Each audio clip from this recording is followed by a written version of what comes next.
Hello and what is going on today, guys? Tomcat here, and this is the first in a string of videos that you guys are going to be seeing about the brand new update that just released today with the Top Gear car pack, the free July Spotlight cars, like, for example, the brand new 2019 GT3 RS, the 71 917. There's so many new cars. We've got, again, the Top Gear car pack with the Alfa Giulia, with the Porsche 904, Ferrari 812, Vul 05RR, McLaren 720S, KTM Crossbow GT4, and the Exocet. The Exocet is going to be a blast. There's going to be, oh my god, fun is going to be had, my friends. All right, so let's go ahead and let's just accept all. Added to our garage.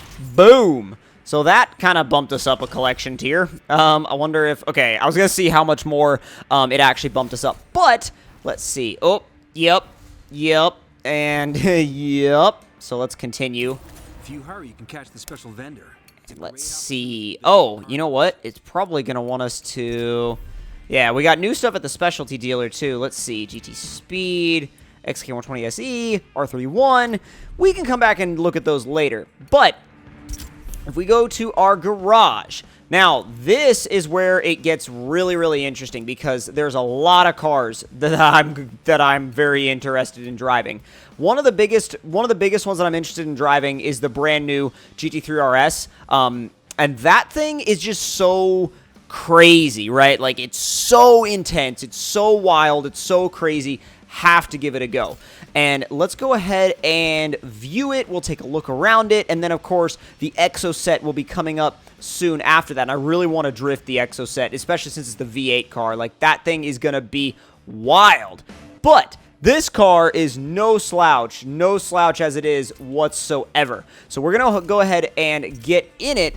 Then we're gonna actually take it down to we're gonna take it down for some testing. And I'm thinking that the best place to take it would be, I mean, Spa would be fun. Spa would be a blast. But I want to take it to the Nürburgring, but at the same time, I kind of don't. Let's do 2 laps with it at Spa, just to, like, you know, just to kind of get an overall idea of what it's like to drive. Because we're not racing against anybody, so we can make it in day. We can make it, you know, no opponents, and we'll take this car out and see what it is actually like to drive. And I think it was either going to be Spa, Road Atlanta, or the Nürburgring, and I may do a separate video with it at the Nürburgring, because I feel like the Nürburgring would be just so fitting for the brand new 2019 GT3 RS, and I would love to see what it would do around the Nürburgring and how it would feel. But this, as it is right now, is still going to be, it's going to be a blast. Plus, like, just looking at it, it's like, what a car. Like, that's one of those cars for me that's, like, it's one of those, like, goals, you know what I mean? Like, the GT3 RS is such an incredible car. But without any further ado, let's get to the driving and see how this thing does.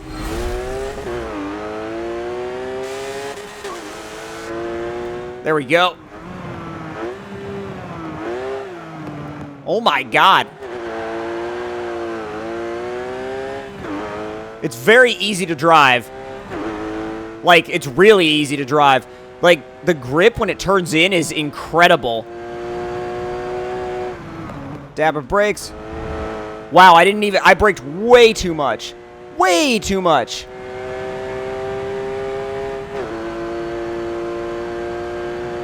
It pulls. I mean, it's not the fastest thing in the world in the straight line, but my God, it pulls. And brakes. It stops. It stops really, really well.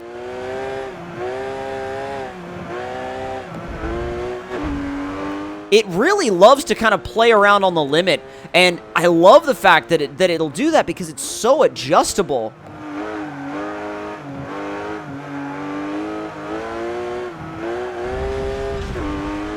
Like, and you can really, like, if you want to just settle the front end down, you don't even have to let off the throttle all the way. Just give it a dab of brakes, and it'll go exactly where you want it to go. Being a little reserved with it on this track because I don't know the exact limits of this car yet, but I'm definitely learning them. and it sounds so good. It's very easy to rotate it, but like, what's cool about it is that it will rotate just enough.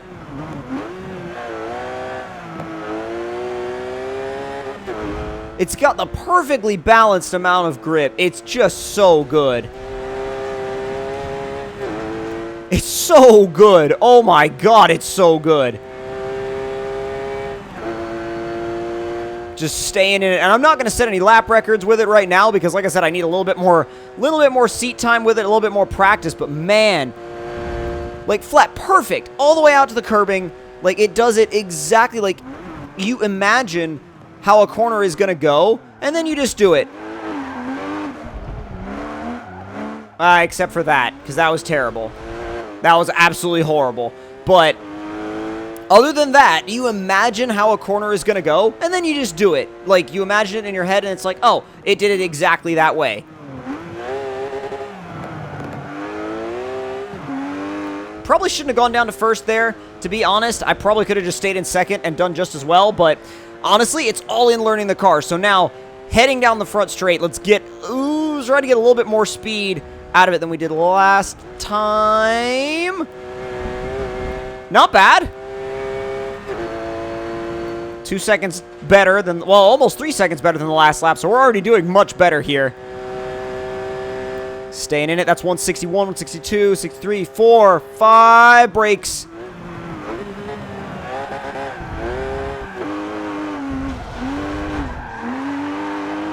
It's actually very willing to rotate, and it does it in a really,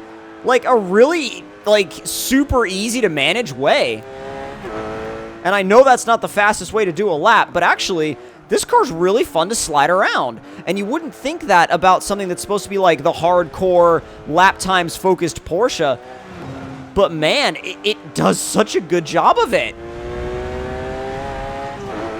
Such a good freaking job. Like, stay out of the grass, please.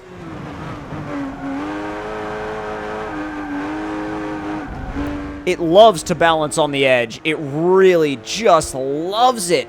And it's inviting, like, in the way that it does it. It's super inviting.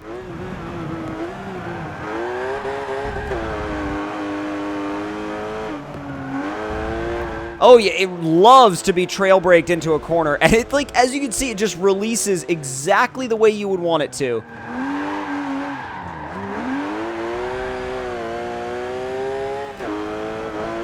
And I feel like, you know, because these cars do have four-wheel steer, you can definitely feel something odd going on, but you're not quite sure what it is. It's like, as you counter steer, you can feel like the car is doing something apart from just, you know, just taking the input from the fact that you're counter steering it. So it's definitely there's weird, like, witchcraft stuff going on underneath the car.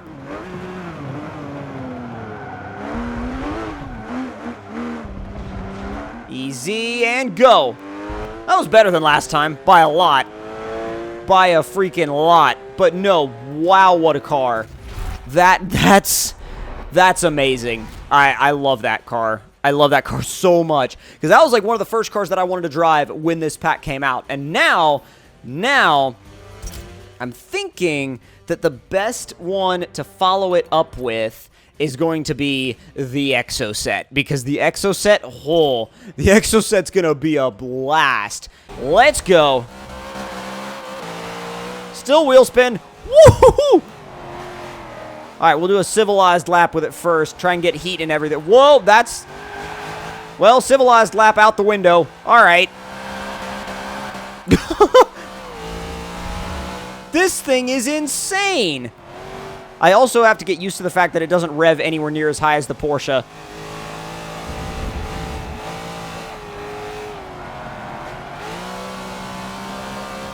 This is bonkers fast.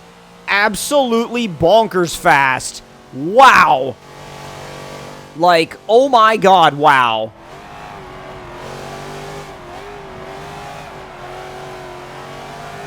You know what, though? As long as you're not, like, beating on it the whole time, like, as long as you actually drive it with some form of, like, kind of, like, you just drive it delicately to a certain degree, it's not, like, trying to just, you know, step out on you everywhere. As long as you're decent with managing the power, it's It's not bad, actually. It's a really sticky setup. But of course, it's a lot of fun to make it move around. And you can do that in a number of ways. The nice thing about it, too, is that you have so much torque. So you have the torque of that V8 engine, so you can leave it in these specific gears for longer. And to be honest, like, that's something that I had to kind of get used to coming over from the Porsche to this, because the Porsche, you really want to wind it out. I mean, it has a little bit of torque, but not, you know, not like monstrous amounts of it. Like here we could see we could probably be in fourth and use the torque just fine. That's the advantage of having a tiny, lightweight little chassis with all this power. I should say all this power and torque. All right, lap 2. Let's go sideways.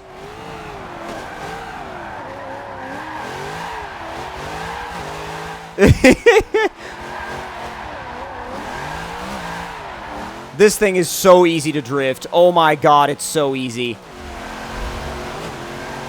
Little clutch kicks down the straightaway, and then just transition it. It's so easy. Oh my god. Oh my, wow. I'm still, this thing is just still holding. That is so ridiculous. It's still going. On the e-brake down the hill. Little clutch kick. Hey, I mean, this thing just rolls, dude. Look at that. Good grief. This thing's hilarious.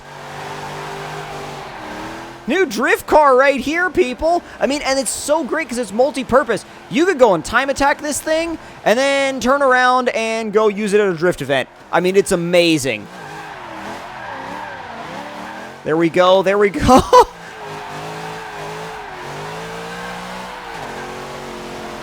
Transition and flick it back the other way. On and off the e-brake a little bit. Really, you don't have to clutch kick it much. It's got all that torque. You can just, like, ease into the throttle and do the exact same thing.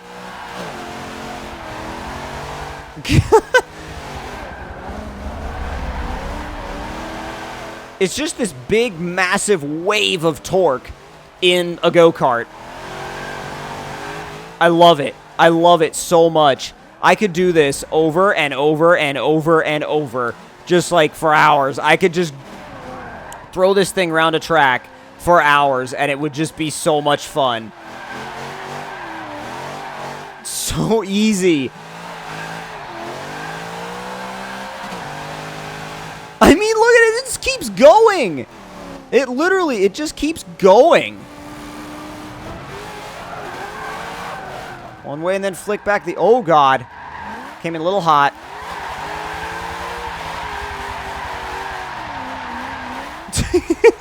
Oh my god! Oh my god! It's so... Oh god. Ugh. I am a first-person view drifter. I prefer first person over third person. I've always said this. Third person is weird. I feel like I have more control when I'm in first person. Like, a lot more control. That just stay in it, though. Use the torque. Oh, use the torque. This thing's a monster. This thing's a monster. I love it. You can watch everything working underneath the car, like, all the time. And it's actually very precise. Like, even when you're sliding it around, you can place it and get it, like, right out to the edge. Really follow, you can really follow whatever line you choose. And again, even when you're drifting it.